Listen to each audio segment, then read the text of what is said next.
অত্যন্ত বলশালী হয় এই অহংকার, মানুষকে কখনো নত হতে দেয় না। অদ্ভুত ব্যাপার, এই অহংকার যা মানুষকে কখনো নত হতে দেয় না, সেটাই তার পতনের কারণও হয়ে দাঁড়ায়।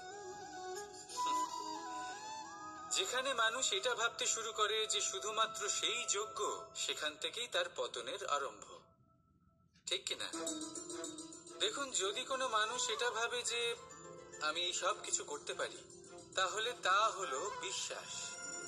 কিন্তু যদি সে এটা ভাবতে থাকে যে শুধুমাত্র আমি এই কাজ করতে পারি, তাহলে তা হলো সেই ব্যক্তির অহংকার।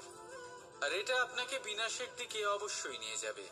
মনে রাখবেন, যখন আমি আর শুধুমাত্র এই দুই এক হয়ে যায়, সেখান থেকে আপনার পতনের সূত্রপাত হবেই। তাই আপনি কখনোই এই অহংকারের চক্রব্যূহে ফেঁসে যাবেন না। বিশ্বাস রাখুন নিজের ওপর এবং অন্যের ওপরও। আর মনে রাখবেন, বিশ্বাসের মধ্যে বিশ্বের প্রত্যেকটা বস্তু বসবাস করে। তাই এই অহংকারকে ত্যাগ করে ফেলুন আর আত্মবিশ্বাসের ওপর মনোসংযোগ করুন, আর আমার সাথে ভালো